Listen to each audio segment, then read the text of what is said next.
3 to the 2 to the 1. Excuse me. Check 1, check 2. DMR in the hit house. It's the season for Halloween, right? And he said, huh? All right, let me see if I can find this right here. Okay. I'm gonna kick it here and wait for a couple of um, see if I can get a couple of people in the room real quick. This isn't it right here though. I don't know why that's there. All right. Let's see here. Back. And let's see. There we go. All right, so yeah, since in lieu of the Halloween season, I just thought I would pull this out. It's actually a short story I have in my anthology, um, which will be coming out soon. But I thought I'd give this away for free since it's the Halloween season, and I thought I'd give you a sneak preview of what's going on here with the Halloween. This is like a 9-page. I think no, not 9-page. I made a 12-page story, and I don't know. It's in German, so hopefully Google German is correct because that's how I'm doing it. And if there are any people from Germany who see any mistakes in my Google German, feel free to tell me what's up because I could use the information. Anyways, we were working on this the last live stream, and as you can see, I finished the page. I didn't finish the page. I finished the layout. And anyone in the room, hello. It's nice to see you. I think that's me. That one right there.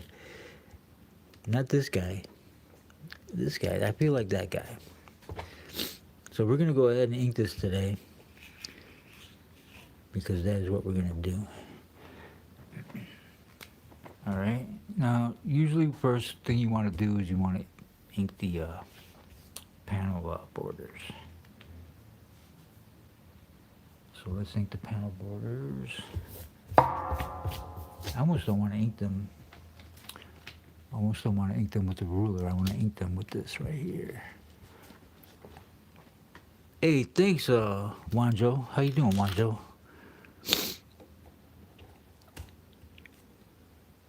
Good to see you, man. Glad you can join. And thanks for the compliment, man. I absolutely appreciate that. I'm keeping it going. Hey, Valeria.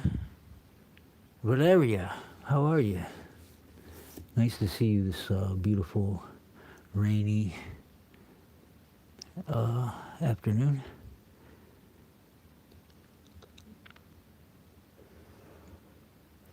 I'm over here just working, doing my thing. Live streaming it. Hope you guys are enjoying it. I mean, if you guys are artists, feel free to kick back and draw with me. Do your thing while I do my thing. And if you have any questions or, I don't know, I'm not a teacher, but I might have an interesting solution to a problem when it comes to illustrating or maybe not. I don't know. I'm just drawing like I do every day. This particular piece I'm working on is it's for a book I'm working on. I don't want to give it. I don't want to give up too much of it. Today I just want to focus on drawing it. So feel free to chime in if you want. Any questions? I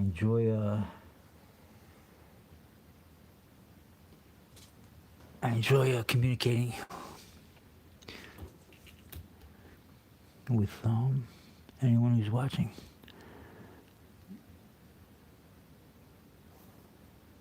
So the first thing you want to do when you're inking a comic book page is panel border. I think I mentioned that. So that's what we're doing right now.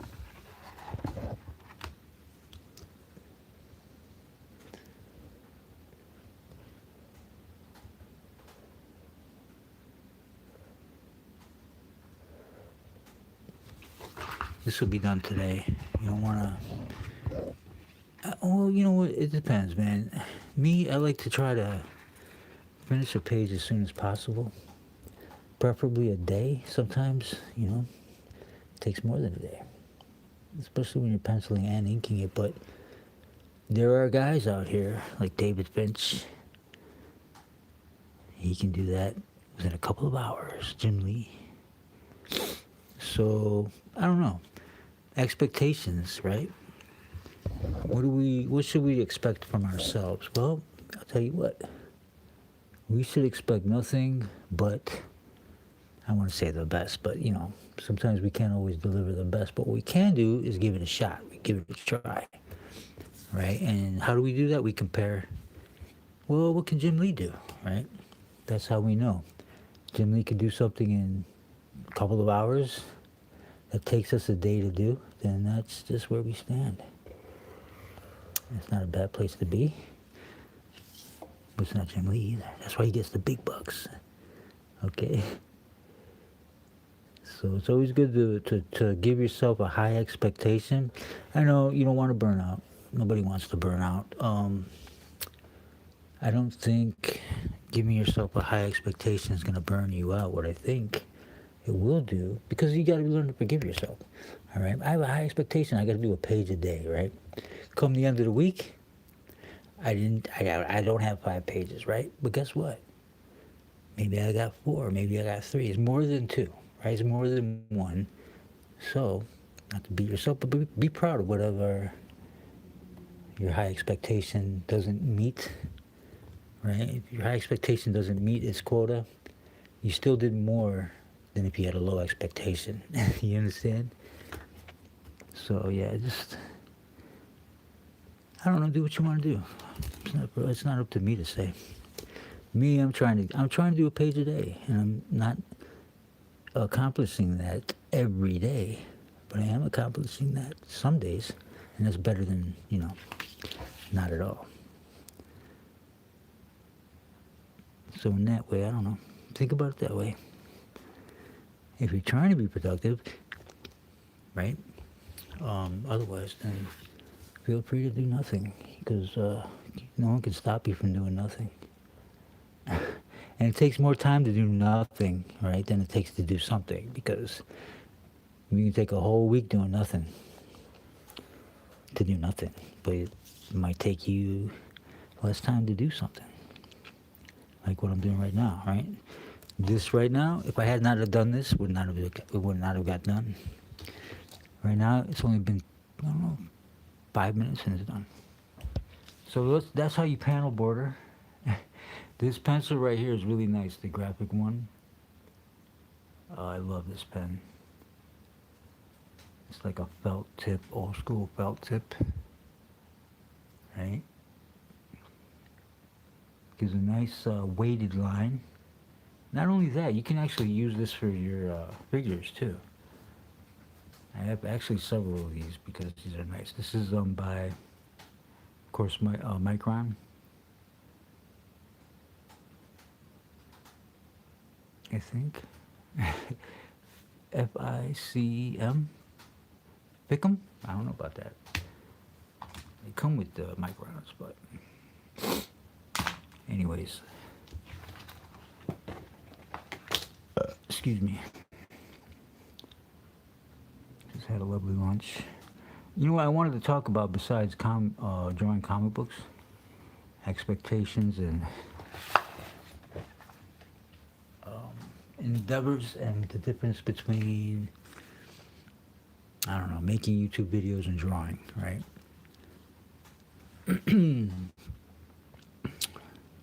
Creating YouTube content, basically. See, I'm drawing anyways, so I may as well stream, right? What I don't have time to do is edit. So if you're hanging out with me right now, I'm just kicking back. No editing, no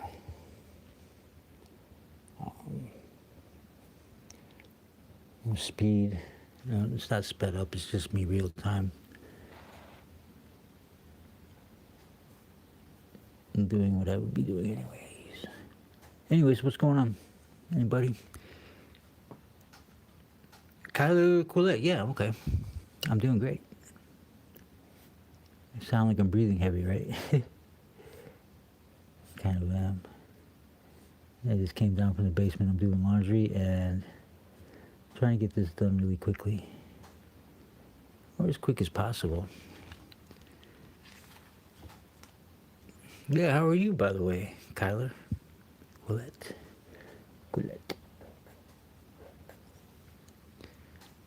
Awesome.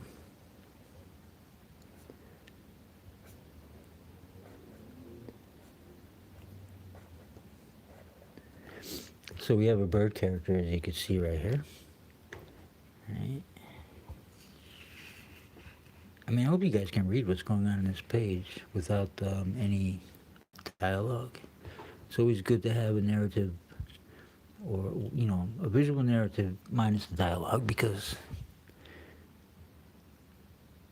the dialogue really doesn't mean anything. I could put anything in here, right? But as long as it reads as bird picks up girl, robot's concerned, robot exclaims, robot chases guy or bird who picked up girl to a cliff top, and now they stand together pondering what's below it, right? They could be saying anything else. Okay, you guys decide. What do you, what do you think these guys should say? You know what? It does look like Iron Giant. No, it's not Iron Giant. It is. This is Twix. He is a Astro Pendek Series 216 Android Protocol. Actually, Protocol droid. He does look like he is inspired by Iron Giant. Kind of looks like him, but not so much. There's no rivets. He's a streamliner, and you can see the differences. But yeah, there's definitely similarities. If I want to be honest, I will tell you right now who this guy is really based on, and you would never guess unless you're familiar with John Byrne, Rogue 2000. If you're familiar with that, then that's a deep cut right there.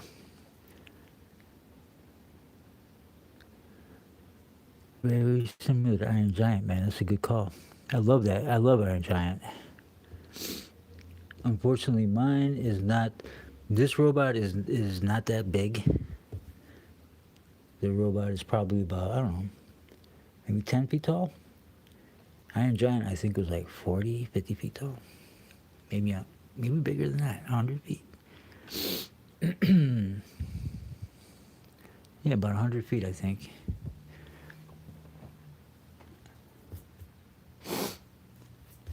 But yeah, look at here. Take a screenshot. Here, I'll show you better.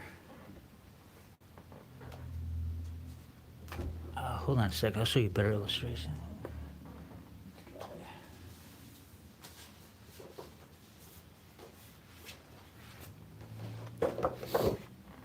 Here's some drawings. I got a couple more.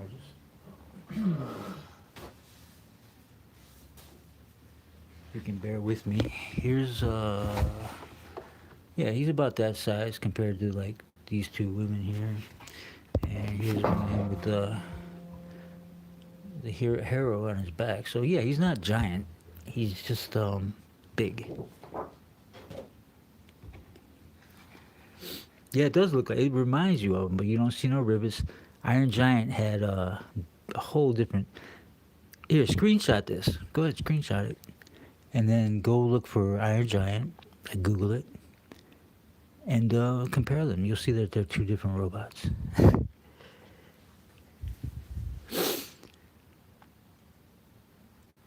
Hey, what's happening, Nader? What inspires my work?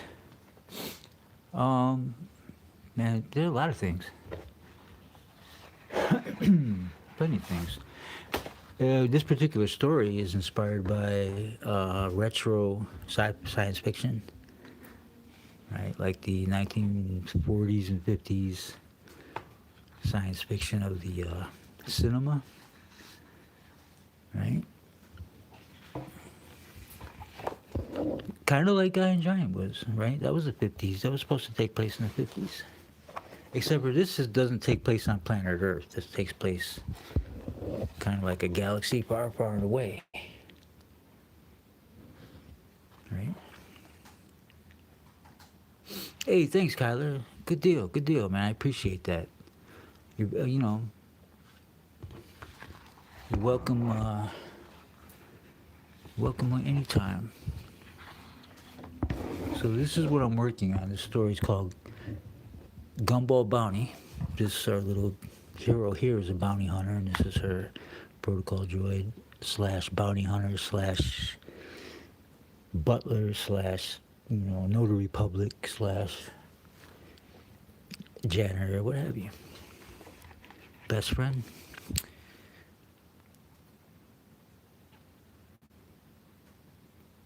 Yeah, it kind of reminds me of Iron Giant too. I think. I mean, I don't even think. I'll admit, Iron Giant is definitely inspiration. But I was very, how do you say, clear or particular about making sure that he didn't look like Iron Giant, because he's a whole different guy. He's not a killer. Like Iron Giant, he was supposed to be like a war machine that forgot he was a war machine, which I thought was brilliant. This guy is not. He never was, and he's not meant to be that. So he doesn't have necessarily a story arcs, as epic as Iron Giant, but he's got character. He's an AI. She's more the character. Thanks a lot, man. I appreciate that. I think he's pretty cool. Yeah, his name's Twix, and as you can see, I've been working really hard on these pages for the last couple of weeks, and I just like to come on here and draw live because I'm doing it anyways. And to be honest with you, I'm trying to build an audience so that once all these pages are finished and I put my book out there, you guys can, feel free to check it out and get a sneak peek at the same time. No, I have not published them yet. I have been published, but these particular stories I have not published yet. This is just me working on them, kind of giving a sneak preview. But I will be publishing these once they're done. Thanks for asking, by the way.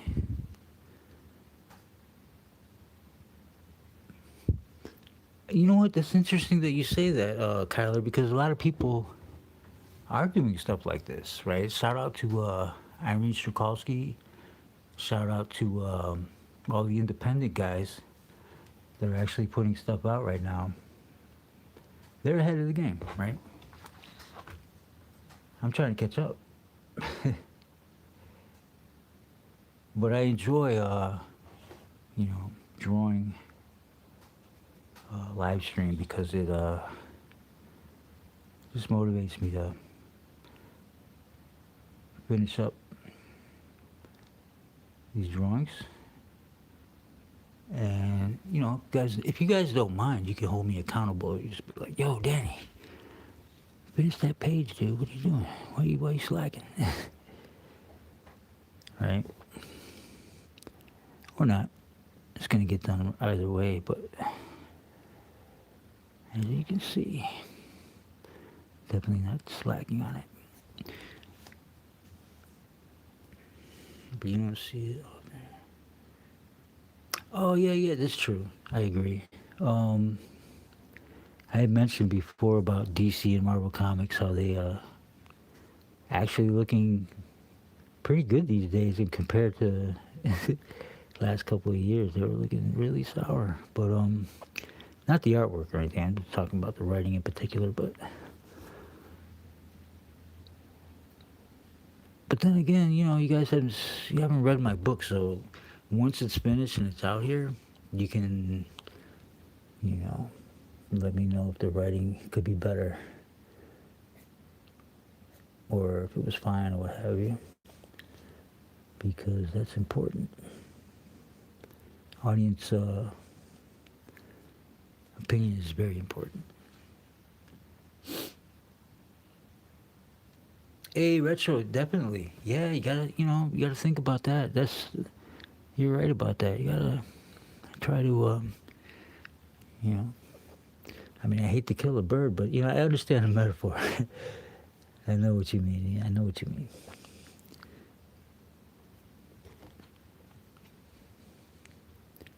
Yeah, thanks for the encouragement. That means a lot. So I'm all around here. As you can see, I'm like going from here to here. I'm like just inking whatever. Now I usually don't do that. What I usually do is I stick to one thing.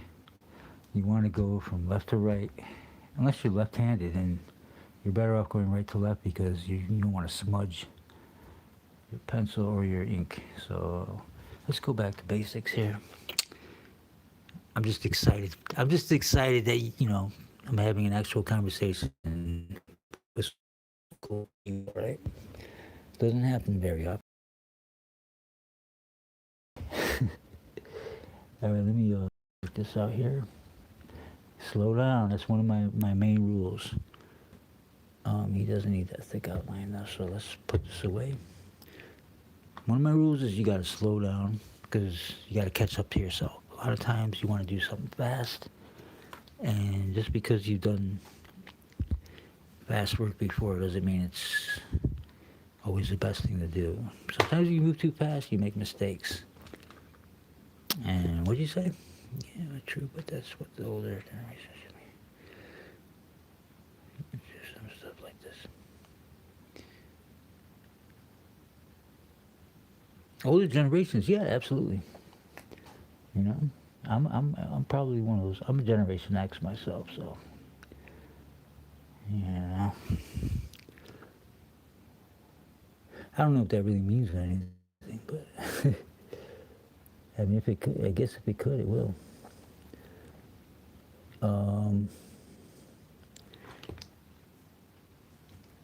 I just like to do comic books. I just love it. I've never written before. Put it this way: I had a lot of illustrations published by, in collaboration with other writers, but I've never published anything that I've written myself. So this is will be one of the firsts. I have several things I'm working on right now, though. If you want to take a look.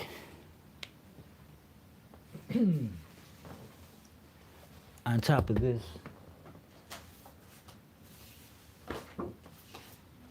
I got Bad Hombres. It's a whole different story. It's supernatural. Supernatural mercenaries who work for Death herself. And what they basically do is they track down, bad hombres. Kind of like Spawn, but they're not Spawn. Like Spawn, he was allowed to go kill bad people, kind of like Dexter. But these guys are a little bit more covert. Like, they stay hidden. They're kind of cool. They're all dead, too, by the way. Like, it's like, in this universe, if you died like a bad hombre, then when you wake up, you either go to hell or you got to work for Death and take out other bad hombres that are alive. It's interesting. I just thought it was cool. That's one. Besides this one here.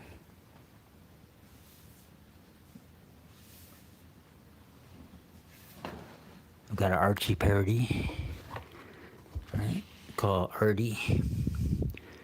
Right here, this is kind of like a parody of Archie Comics, but it's called Artie. And yeah, I race swapped Archie, but he's still a redhead.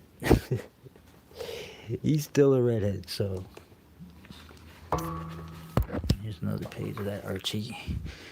comic book here. This is where Archie finds out that his girlfriend's been kidnapped. See, I take Archie here to a deep place instead of it's all fun and games. It gets a little spooky. Anyways, so that's 3 properties that I'm working on. And, oh yeah. Der Monsterbraut, which is a Frankenstein story that I'm working on also for this season. So this is, what is that, 4 properties. Anyway, this is a short story. I'm getting a little bit more into the grays. So the styles kind of vary, as you can see. Some of them more detailed, some of them less. You know what, Kyler? I love video games too much.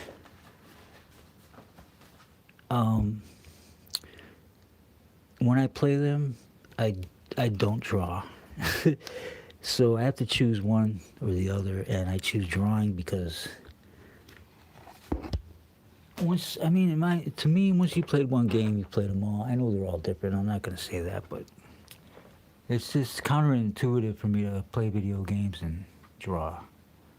I got to devote myself to something. I love video games too much. But if I was sitting here playing it, then I wouldn't be drawing, so. I know you could do both. But today's not the day. But thanks for asking, man. Oh, well, hell yeah, they get better games. Are you kidding me? The quality is higher in so many ways, right? The levels of quality from, your video card is great, and you're not glitching as much. Except here's the problem with newer video games is that you can't own them, right? Like you used to be able to buy a disc, you install it, you play it, but now you have to go online, you have to pay somebody. And that kind of sucks. So the older generation got to appreciate owning the game after they paid for it. Now, younger generation, they got to pay for it and pay for it and never really truly own the game, right? Play with it offline or, So yeah, that's the thing.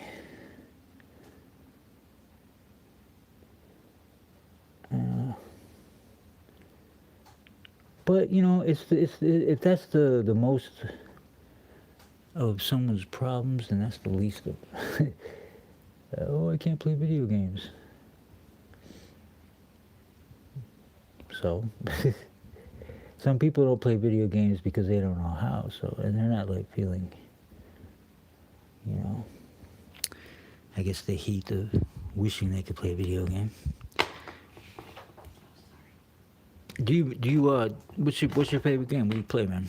Or Kyler, I don't know if you're male or female, but so forgive me if I miss what do you call it? Pronoun you. 2K is some other school.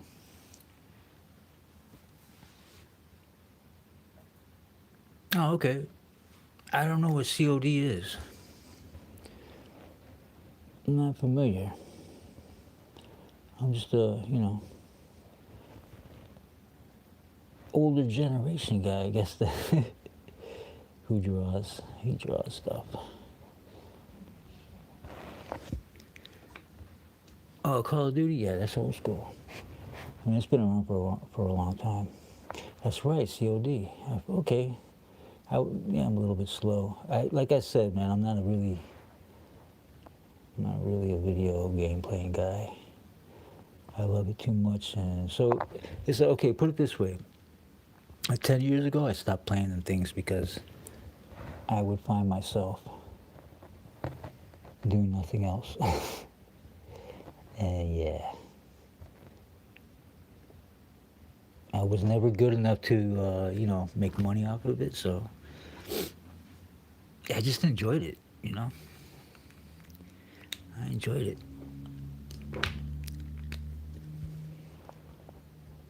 But yeah, I never got nothing done. Hey, thanks, man. I appreciate that. You sound like a smart person as well.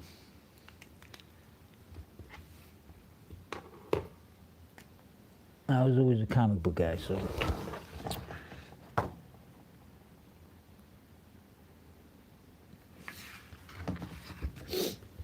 Excuse me.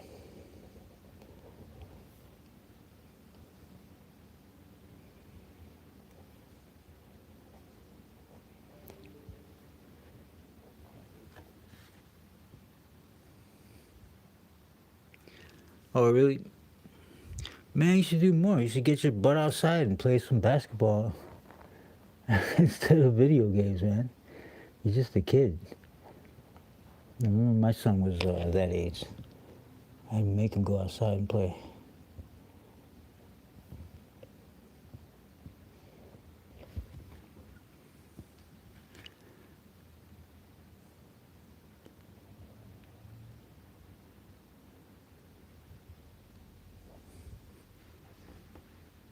Oh, cool. Yeah, baseball's good. You gotta go outside, man. You gotta touch grass, dude. Can't be all, what do you call it, prisoner in the house playing video games. That's no fun. When I was a kid, man, I used to get kicked out of the house by my mom. Like kicked out, like get out of here. Go outside. I wasn't even allowed in the house until, dinner time.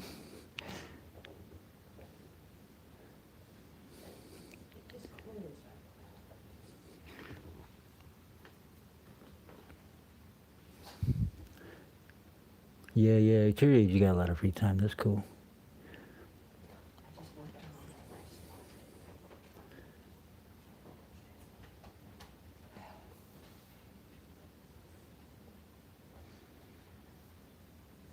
Yeah, forgive me if I'm not quick at responding. I'm over here trying to pay attention to drawing, but like I said, I appreciate you guys checking out my channel. Feel free to subscribe, and also feel free to ask me any questions on what it is I do, which is drawing comic books. If you guys are interested in drawing comic books yourself, I will have to tell you right now that I'm not a teacher.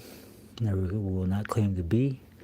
I'm not familiar with all the academic terms, and my vocabulary is very limited. I'm self-taught. So, just a heads up for that.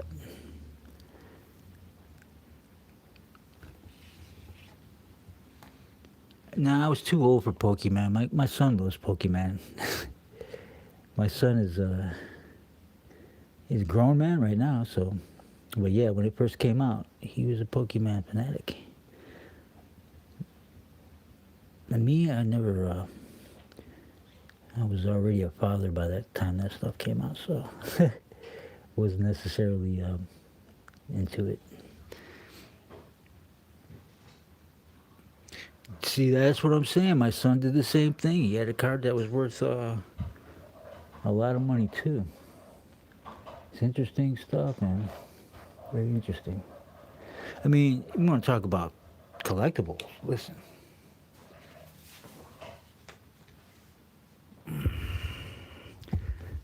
I got a Frank Miller, Daredevil, Man Without Fear, number 181, which is the death of Elektra. This right here is kind of a grail. Okay? This, my friend, is when Frank Miller was Frank Miller. Right? I got a Nexus. Actually, I pretty much have a dozen of these, but this is one by the one and only Steve Rude. Okay? Bam, look at this. This is quality right here. All right? Oh, look at this. Ninja High School, Ben Dunn. It's like this is 1979. Your parents were probably your age when this came out, right? This is like 1980 something. Can't remember. You don't know nothing about this. This is Dale Keown, right? He got really famous doing the Hulk, and this is what he did before that, Dragon Force. Aircell Comics, Canadian company. By the way, kid, where are you from anyways? Kyler? You from America? You from Canada? What? England? Oh, okay, you're American. You collect G.I. Joe. Okay. I got Appleseed. I got some old manga right here with the Art Adams cover. Right? It is beautiful. This stuff is. This is what inspires me. Right here. Good stuff. Barry Windsor Smith. Got some Texiera. Ron Baudet, you're too young for that. Rip in Time, this is Richard Corbin. All black and white. Old stuff, man. Listen, I got it all. Not all, but I got a nice little chunk right here. I was gonna go through later, but when you talked about Pokemon cards, that just reminded me of my little. Well, I got actually a big collection, comic books, so. But yeah, I would suggest you keep a hold of that card. And I don't know.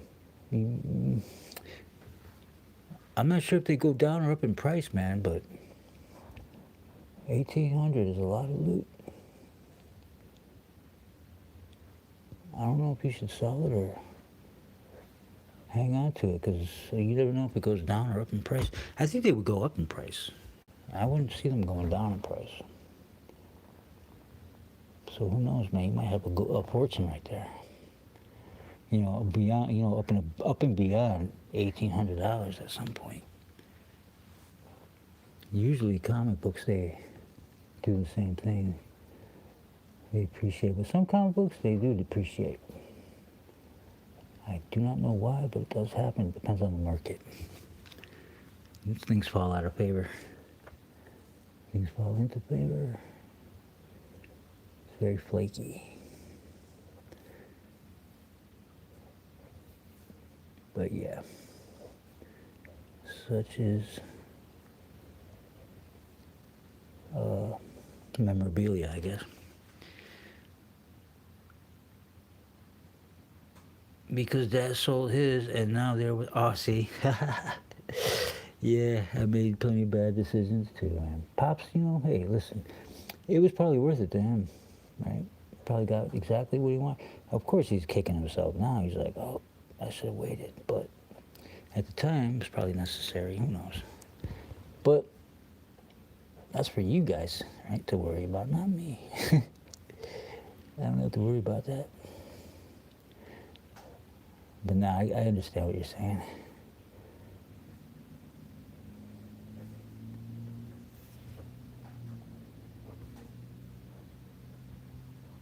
As long as Mom didn't find out, so she didn't yell at him. Because if she did, I don't blame her for yelling. I do not blame her for yelling at her. You sold it for that much. You could have sold it for more. Should have waited. That happens. All right, so how much time do I got here? I've been on here for 39 minutes. I want to kick it for an hour, so I'm going to keep on keeping on with my illustration here. And yeah, man, thanks for the conversation, man. Otherwise, I'd just be here by myself, just drawing, which is fine. I don't mind that either, but yeah, I appreciate the conversation.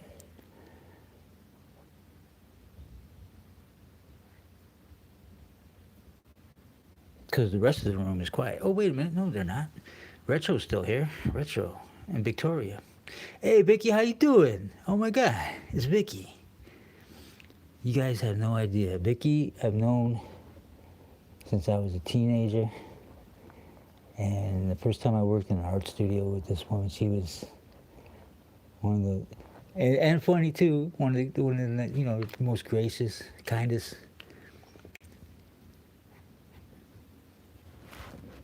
I never told her she was pretty, but I'll do it now. One of the prettiest artists I've ever met. And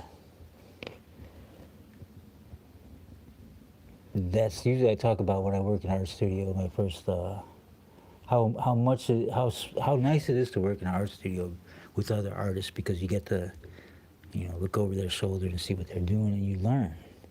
And that's kind of like this channel. What I want to do is I want to kind of like anybody who's aspiring artist, or who's, if you're at home alone working on art, you can like watch me work. It's like looking over my shoulder at it, and it's like a studio environment. I miss you, Vicky. I miss everybody. I miss Valerie, Roland, Jim and Phyllis.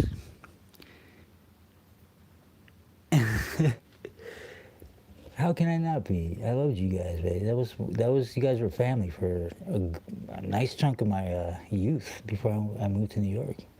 I'm back in Cleveland, but I can't talk enough about working at Custom Cars and how much I learned. You know how many people in New York could not draw a likeness? Vicky, anybody who worked at Custom Cars would have made so much money in New York, because there are so many people there that didn't have that kind of discipline. It's interesting. Very interesting. I used to have a crush on Vicky, yeah. Absolutely. Absolutely. She didn't know it, though. I never said anything about it. It would have been inappropriate back then. And Vicky's probably like tripping out. I don't mean to startle you, Vicky. I wasn't the only one, though. Listen. There's several. Dan Smiley was. Vicky knows Dan Smiley. He was another guy who had a crush on me. And he was not. Listen, Vicky was married, so of course you're not gonna. Even if you thought she was cute, had a crush on her, you're not gonna. Jeopardize your your professional relationship, except unless you're Dan Smiley. Then again, Dan Smiley, several crushes, man.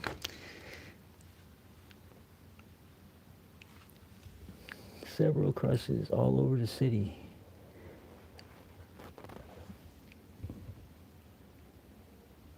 Yeah, I don't mean to rattle you, Vicky, but yeah, the young guy is he's wise, I guess. But yeah, it's great to see you and hear from you. I guess I'm not seeing you, but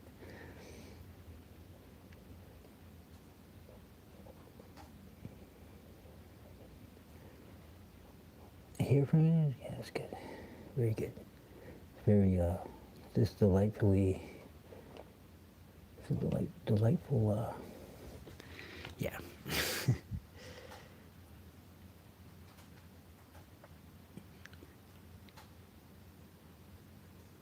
Oh, that's awesome. Yeah, I know Roland. I know that dude is always great. And I know, man, the last time I saw some of his work, I was loving it, because he's like really digging into.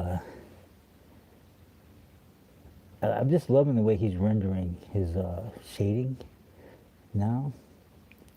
Because Roland was very good at very simplifying.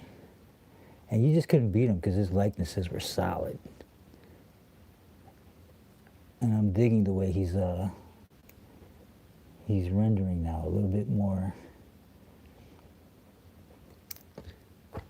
I guess I don't want to say detailed, because he's always been detailed, but I think it's the way he's doing it. It's definitely his style is, his style is definitely kicking in hard, nice, and like when you see it, it's like it's rolling. And that's what's important, right? You want people to know. And I always tell that man that he's, I learned so much from Roland. It's like, I like to call him my professor. Hey, listen, this is the way I talk about custom card. It was like my art college. And I knew so many. Listen, I know so many kids that actually went to college, art school. Man, could not compare to anyone that worked at custom cards. I'm still amazed that I'm actually because you're different. Bill Watterson tried to get a job there, and he just got mad famous off of Calvin and Hobbes. And sometimes, he just couldn't draw likenesses. But he's still amazing. Oh, I'm absolutely interested, Vicky. I'm sorry if I'm delaying my response to the chat because I got my nose in my paper and I have to kind of look up every now and then to to look at my phone to see if anybody's. But yeah, in text. I'm absolutely interested in hanging out with you guys.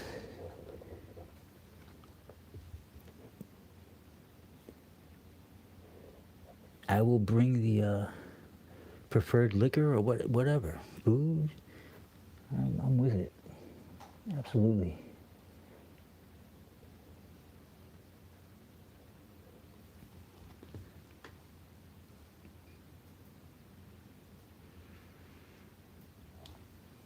What made me like to start art for? I don't know, man. I just always liked it. I think when I was a kid, what really did it for me when I was a kid, I used to live upstairs from my grandma and grandpa and my uncles. And one day, I picked up a Spider-Man comic that my Uncle Ivan owned. Actually, my Uncle David let me look at it. My Uncle Ivan came in and said, "Don't let him look at those books. He's just a kid. He's going to ruin it." After that, I had to look at it. So I became a fan of comic book. Whatever they did, don't let him look at it. I wanted to look at it. So kind of like, since I wasn't allowed to look at it, I had to. So that's when I became a comic book fan. And I wanted to steal his comic, but I wasn't quick enough. I was not quick enough. He actually caught me trying to take it. My Uncle Ivan. My Uncle David was laughing so hard. But yeah, ever since then, I just love comic books. Not for any reason except for that. And then after that, I'm like, wow, look at all this stuff. It's great. I want to draw these things, And it changed from like a desire to do something because I wasn't allowed to do it, which is really strange, right? But I guess that's basically the reason why. And then when you start reading them, you start looking at them, you like the art, and then you get to learn about who the artists are and the writers. It just became something I love to do. But yeah, that's the reason why. I guess if I'm going to be honest, that's the reason why. I got into comic books in the first place.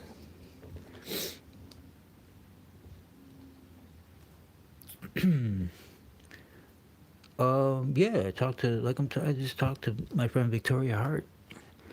I mean, we weren't in school together, but like I said, I considered the art studio we worked at for years, like my art college, because I just started working there right after high school. So to me, it was a university of learning, and I learned more working at that place than I learned at any, I guess, I don't know, facility that was of learning for art.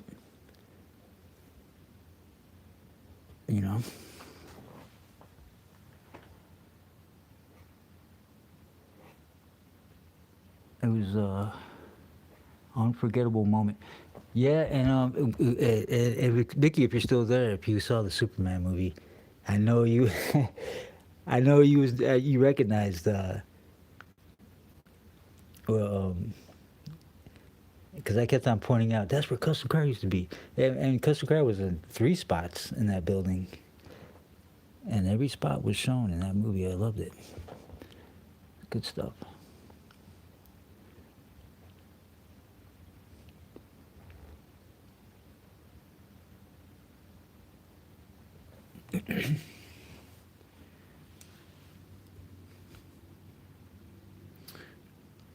Very good stuff. Very good. Sorry, I'm over here looking at the phone now, and I'm like, more interested in the conversation than I am in drawing, so I gotta get back to the conversation. I mean, to the drawing, my bad. Gotta get back to the drawing. So this guy here is Corvus Rogan. He's more of a rogue. It's not spelled like Joe Rogan. It's Rogun. And Corvus is pretty much the Latin name for a crow. But Corvus sounds like a first name, so that's why I named him Corvus Rogan. He's a crow, anamorphic, I guess. So he's has very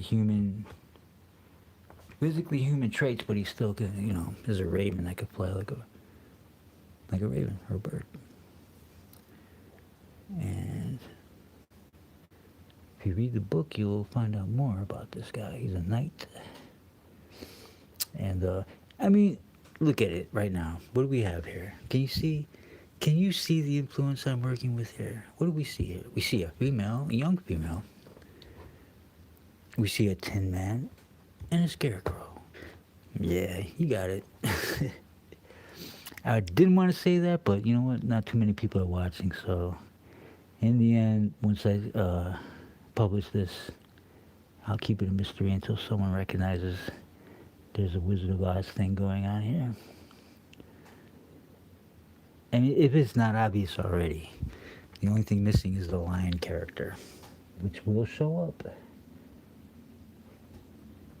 in the next couple pages. Not that I'm trying to rip off the Wizard of Oz. I just think it's like a subliminal homage. I'm trying to be covert about it at the same time. But if you really look at it, you know what I'm saying, you're gonna see that. And I kind of like that Easter egg. Well, it's not an Easter egg anymore. I just told you. I just blew the whistle, but we'll see how many people who aren't watching this video will be able to catch on to it once this is published. Which won't be long from now, actually. This right here is one of the final pages. So one and done. It's not a graphic novel, it's smaller.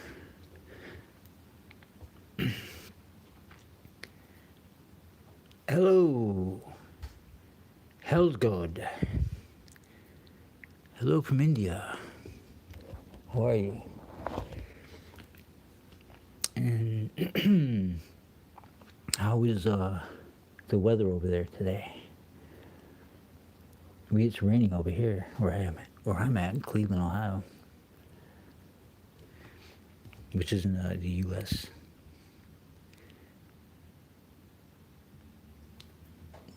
Good to see you. Glad that you had the opportunity to join me in the channel.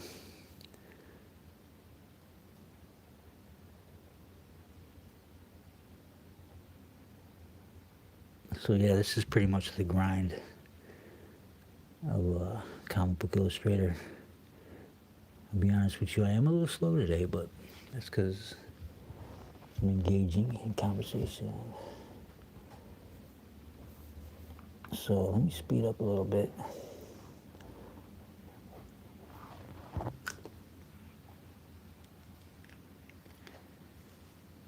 What's one thing that I would change in my life? I don't know.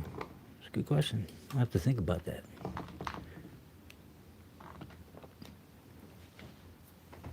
I'll have to think about that. What would I change?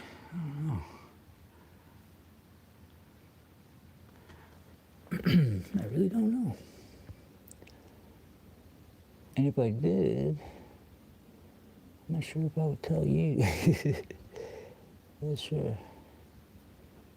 Let me see. I don't know. I really can't. But, you know, it's something to think about. I would not ask you that question, though. That's none of my business, but... That's not to say, you know, I don't mind. I'm just saying, I really don't know, to be honest with you, what I would change. I guess I wish I had 4 arms, right? I could have working here and then 2 other arms over here working on that. And finish stuff a lot quicker. But that's impossible, you know?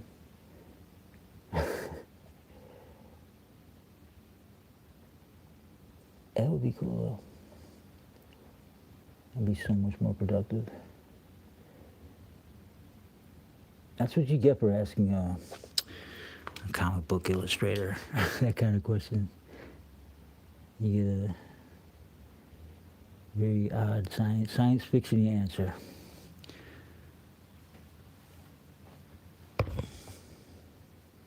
So, there you go. As you can see, I'm working around. I'm just moving it all over the place here. I'm not really focusing on anything in particular.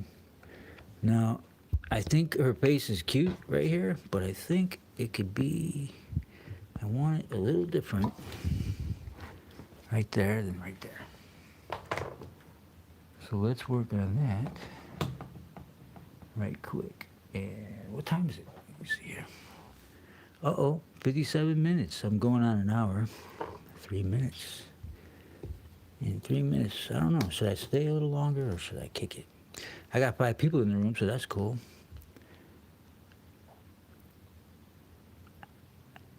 How are you guys doing? feel free to say what's up. I mean, or hello. If you want.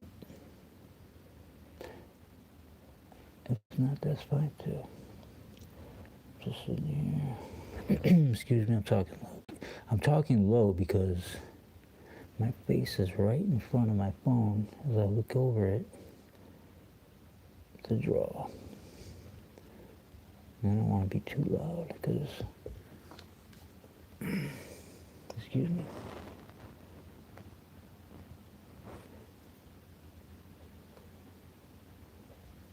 Concentrating.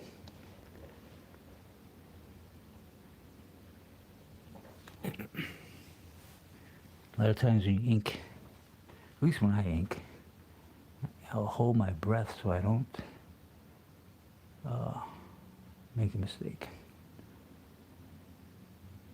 And it sounds really strange, I guess, sometimes in the phone. Because I'm all like, like, dude, what are you sound like you are suffocating. No, I'm just trying to hold my breath so I can draw without making mistakes.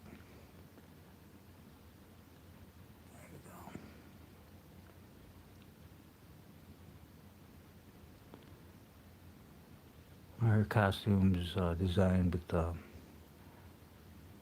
shapes. She has black shoulder pads right here.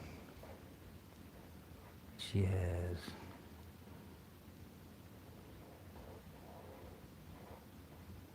the way I'm actually rendering the inks here is I'm trying to be as simple, not trying, I am being as simple as possible, less line work, more clear line work. If I were to compare it to any style, I would want to compare it to Chuck Jones, Looney Tunes stuff. It's very simple outline, minimal, but still has line weights and variations. Chuck Jones was very masterful at creating simple, minimal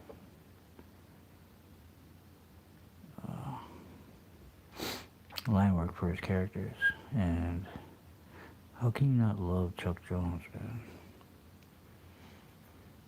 The genius, a genius.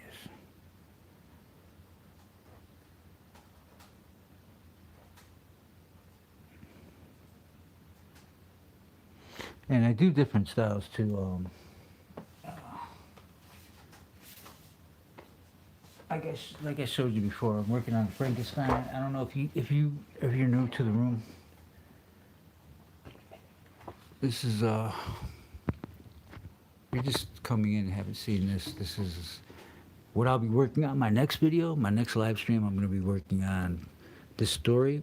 There's a double page spread that I have working on. When this is the monster bra, okay? Let me give up a little bit of something about this real quick, because I showed the image before. But this story takes place if when Frankenstein pulls the lever, right? The, what is it called? A Hebel? Decent Hebel? Look what's going on here. Oh, what's that? Is that a Luger pistol? Gee, I wonder what she does. See, this story has to do with what happened. What would happen if this Bride of Frankenstein saw a gun and used it? So it's a short story. Of course, everybody dies but her. This is Halloween now, so, you know, I guess horror stories and stuff like that. And plus it's a fictional story, so thought it would be fun to see what would happen if, you know, that scenario took place.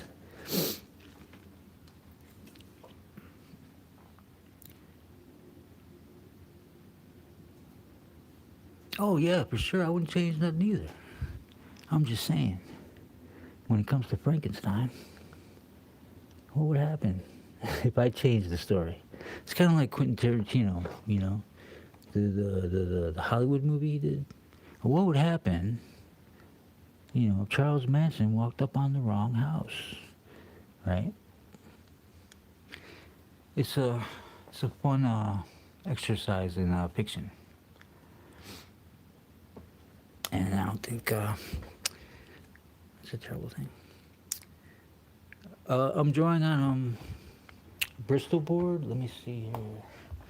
I have it in here. Bristol. Let me see. Just a second, babe. Just a second, Vicky.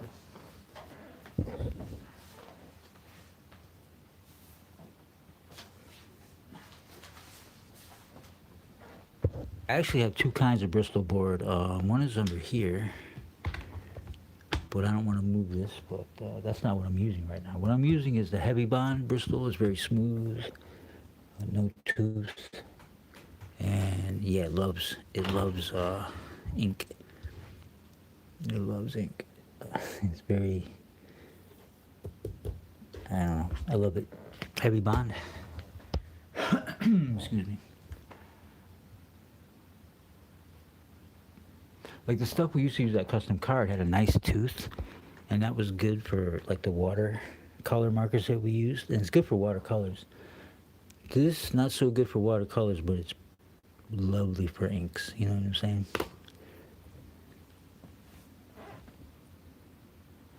If I wanted to paint this with watercolors, I would not use this Heavy Bond. It's too smooth. See, Vicky knows what I'm talking about. This is this is art studio talk right here. So,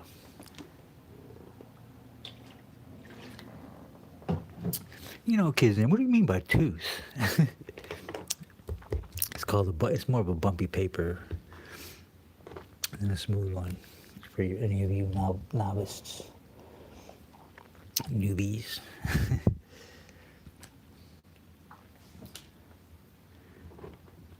Yeah, Vicky knows about watercolor. She knows about pastels. Oh my God, this Vicky can. Anyone listening, Vicky can work in any medium. So talented. Me, I still haven't even touched watercolors, man. They frighten me, but Vicky definitely knows about watercolors.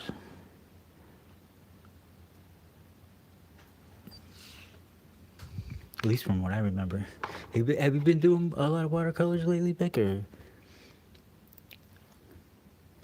doing something new? Dabbled in Hey, I appreciate that, Vicky. I mean, I'm still mastering it, but I'm definitely better than I was before when it comes to this.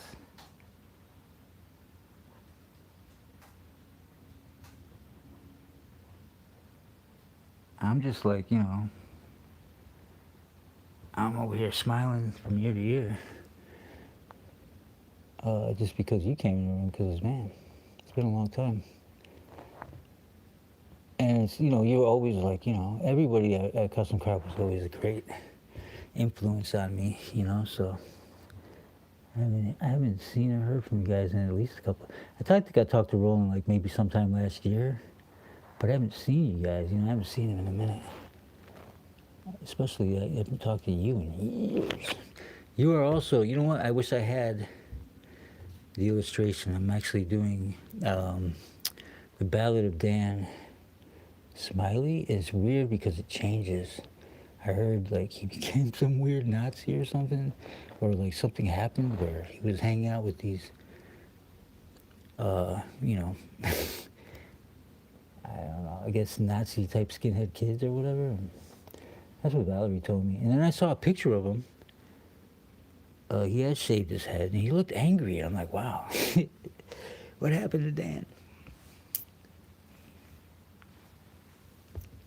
So now that the story has changed, and the basic story is the Ballad of Dan Smiley, and it's basically pretty much what happened, Like he would do concerts and then all of a sudden he blew up and got famous. He's doing venues where, Peru, Devo played, the Steve Bader, all these famous people, Iggy Pop played, and there's Dan Thielen playing these same venues. And I'm like amazed.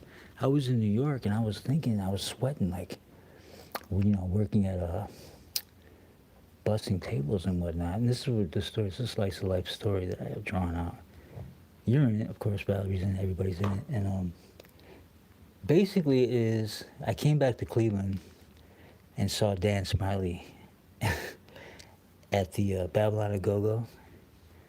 Like I said, playing all these venues where all these other famous people played. I'm like, inspired. I'm like, you know what?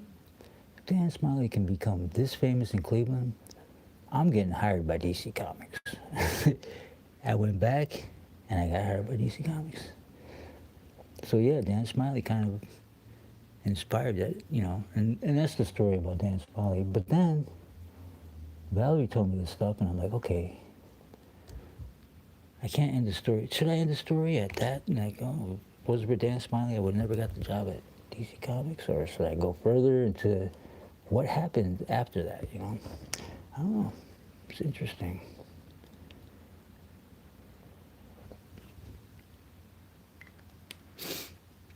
Interesting, but yeah, that's, I do not have those pages with me at this moment because I'm at my girlfriend's house. Our dog passed away a couple of days ago. And so I've been here, shoulder to cry on style. I was going to say that I think I have one page from that story, but it's not with that. It's with David Letterman and Harvey P. I got a Harvey Picar story too. It's hilarious. I actually met Harvey Picar years later when he was making the movie. I was working in Cleveland Heights at the food co-op, and he used to come in to buy tea for Joyce, Brabner, his wife. And we actually get pretty tight, man. We actually got, we were really cool. And I was about to start drawing some comic books for him. And he never said nothing about they're making a movie or anything. So he invites me to the VA. He's like, dude, you should go to the VA this Sunday. And we'll talk about the comic, right? And this is it's kind of funny. I didn't go. So he comes in on Monday. And I'm like, hey, did you make it on Sunday? Because I didn't go. He's like, nah, did you? And I was like, nah. And he's like, I thought you wanted to draw comics. And he walks away, and I thought to myself, well, you didn't go either. But it turned out he it was really funny. But it turned out they were filming, right? And he had told the producers, right, let this guy in. And if I would have went, I would have been in the movie, right, just as a background guy. I didn't know that. He didn't tell. He wasn't a braggart guy. I had no idea they were making the movie at that time. But yeah, he got mad at me for not going somewhere where he didn't go. So that was just, I thought it was just a funny Harvey Picar American Splendor moment. And I wrote about it, so I actually have drawn it too. I just haven't published it yet because since it's a short story, it has to be a companion with other stories, I guess.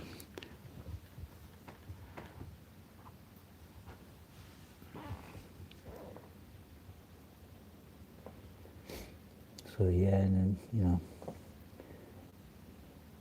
a little later than that, he passed in Harvey Picar.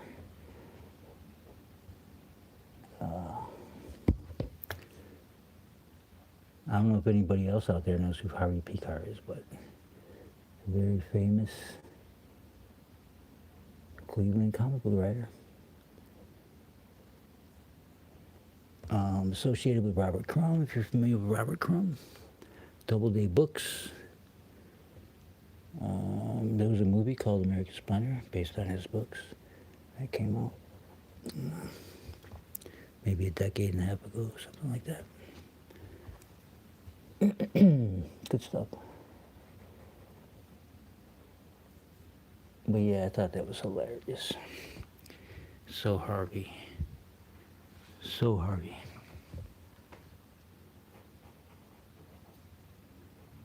Yeah, and I remember when I was working at Custom Card, it was all about I got a job for Harvey Picar. I need to, because he was a Cleveland guy who did comic books. So I'm like, oh, and by the way, I have a stack of American Splendors, not here, but I'll go into that. I was thinking about doing a comic book, a rando comic, where I just showcase a bunch of my random comic books in my collection. So I'll try to keep that on Wednesdays. It seems like every other comic book artist who does comic book art, they have a little look at my comic collection. So I may as well do one too.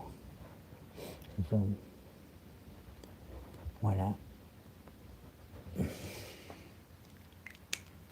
Oh yeah, but real quick, I'll show this last thing, then I gotta go.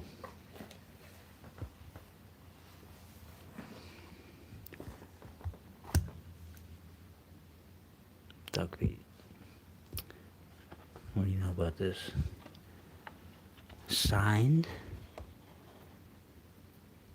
by Beto Hernandez, 1988. Man, can you believe that? I have Jamie's. Jamie has another book, which is like a bookend. Come on, man. Yeah, I'm legit. Anybody out there who doubts that I'm a comic book nerd or collector? If you've seen what I put out in this video, you know I'm legit, son. You know I'm legit. I'm not just talking comics. I live them. You saw the Frank Miller. You saw the Rip and Time. You see the John Byrne Comics interview. Oh, Judge Dredd, yes. See, I ain't playing around, bro. Got the Gen 13. Cheech Wizard. Check this out. I got a dozen of these. Bam. First print American Akiras. Right? Katsuhiro Otomo. Look at this beautiful color too. Right? This is originally, it was the black and white manga. And I'm just gonna go through this real quick, and I'm gonna get out of here because it's already an hour, 15 minutes. But look how beautiful this color treatment is, man. Look at that. It's amazing. So I got a dozen of these. This is number 10. I got between. Unfortunately, I didn't get issue number 1. I got 4 through like 16. I think there's 25. Unfortunately, I do not have all of them because this is just beautiful stuff. Gorgeous. The printing is top quality. And if you're familiar with the movie Akira, nothing like the book. I mean, a little something like it, but the book has like so many more characters, so many more situations going on. And the reason why I chose this book to show is because this is the book that leaves you hanging when Tetsuo walks upon Akira. You see Akira up there. Watch next issue, right? So yeah, Cerebus. What do you know about that, huh? I'm not playing with you guys, man. I'm just not. Justice Machine. Neil Adams. This is when he started Continuity Comics. And look at this stuff, man. This guy's incredible. Now, it's just like, wow. They don't make stuff like this anymore. And you can see his Mad Men, you know, Bernie Fuchs advertisement style of kind of very realistic. It's great. It's just fucking great. Excuse my language. Don't mean to curse, but Michael Golden, Micronauts. This is, oh, and inside, Howard Chaykin. What do you know about Howard Chaykin? This is one of his early stuff. Like, this is before Howard Chaykin was Howard Chaykin. All right, who you got? You got Al Milgrom inking him. And here's the kicker. Not only was Al Milgrom inking, he was also the editor of this book. Can someone tell me if there's an editor out there today who's finishing someone's pencils? Because this is how they used to do it, man. This is when comic books were real comics, right? When the editor can finish someone else's work, man. That's dedication right there. And what do you know about this right here?